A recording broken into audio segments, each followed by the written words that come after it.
The first day, it was like 100 degrees, and he's like, you gotta make sure you wear pants and a long sleeve shirt. And I was like, okay, I'm thinking this is like the normal attire. He's like, yep, your first task, go to Home Depot, get a window washing kit and wash the windows.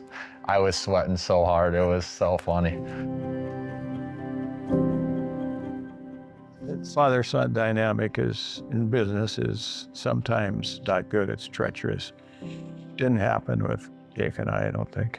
He has a good work ethic, and I knew he would do the right thing. And now to see all these other Annabecks, it's amazing to me. I'm excited every day to come to the office and see these young guys and see what Jake's got going on. I guess for me, I'm the most proud that within a month here, I'm gonna have all 4 of my kids working at the company that Tip and I started. And it's pretty cool to be having all 4 kids and their grandpa under the same roof. I don't know how you could be more proud than that. I think it's truly unique, the environment that we all get to work in with our relatives, and there's really probably no one else in the world who has it like we do. Yeah, I always kind of joke. It was like 2nd grade where you write, what's your name, where you go to school, what do you want to be when you grow up, and everyone writes, like astronaut or firefighter or something like that. And I wrote financial advisor as like a 7-year-old. It kind of goes back to probably when he was 10 or 12 years old. My wife and I used to joke that Will's going to be our retirement plan. I never thought Hunter was going to get into the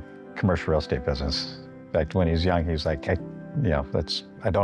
believe you do that, Dad. And I think over, the evolution of growing up and getting exposed to different things, he, I think, started to gravitate towards a little bit of the interest. I remember, after I had my internship, I was like, wow, that's actually really fun. I get to go on tours and talk with people, socialize, and then also, sit behind the desk and grind too, which I like. One thing that not a lot of people probably know is that none of us work together on a day-to-day basis. We're all in different parts of the tradition companies, and it's definitely a good thing, but it's also awesome when we get to have those overlapping things where we all get to do stuff together here and there. I think the unexpected part is how normal it is.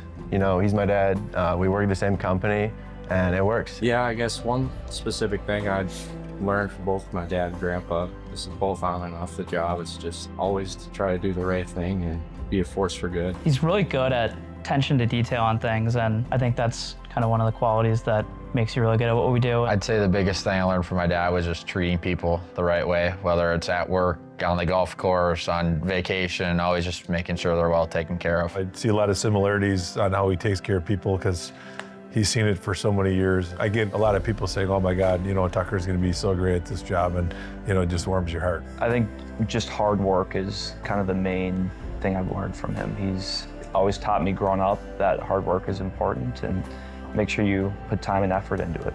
Learn to try and work smarter than harder. That's the beauty of having the younger generation coming in and teaching old dogs some new tricks. Just his habits to get up early, to be on time, but also be so sincere with people and just real and authentic. So I love seeing that, not only at home, but also in the office. My relationship with my dad at work has been great. He was always there for advice, but he wasn't leaning over my shoulder. He gave me a lot of rope. I was never micromanaged. I was given a lot of leeway to kind of do things my way and figure it out. And when I needed advice, I was always eager to go talk to him and ask him what he thought we should do. And I hope that's the same with my boys. And they both know that I'm always there to give them whatever advice they might need or help them along the way. He's my dad at home, and I'm with him all the time at home, but I think there's a big difference of seeing him in a meeting or talking to people or speaking in front of the whole company, where sometimes even weird, it's like, that's my dad, and he's, up there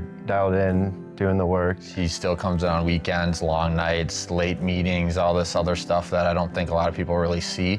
And he doesn't need to do it anymore because he could have me do it or our whole team do it, and he still is like, does it himself, puts his head down, and he has these long nights making sure everything's taken care of. Actually seeing what he does and how good he is with people, that's kind of what I noticed. For those of you who know Tip fairly well, he's kind of got a gentle demeanor, he's fairly quiet, but I learned that as a skill. And I think what I learned from him is listening is the best skill you can have. I see a lot of young people that always want to comment, they want to talk, and they get ahead of themselves too often. And I think the biggest skill that I learned from him is just soak it in, listen, gather your thoughts before you talk, and make sure that what you say is meaningful. I think one of his best traits is just his ability to lead by example. You know, Brad's never gonna ask you to do something that he wouldn't personally do or doesn't currently do. He works extremely hard and cares really passionately and becomes inspiring to also work hard and have those same beliefs. I learned this from Tip.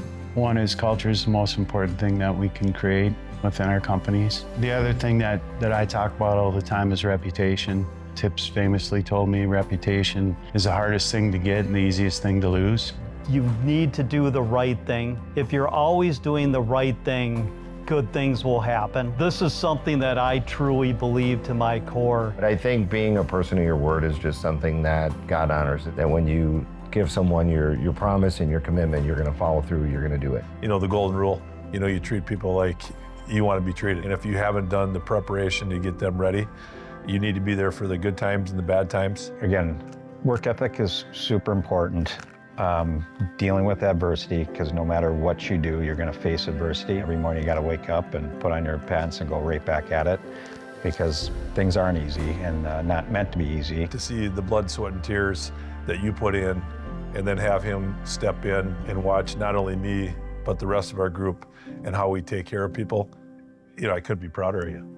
Been a blessing to me to have incredible role models and leaders in my life that look at and strive to try to be like each and every day, and be able to come to work every day and do our own things. But I'm having problems or have a question or something, I know I can always come to you guys, so it's been amazing.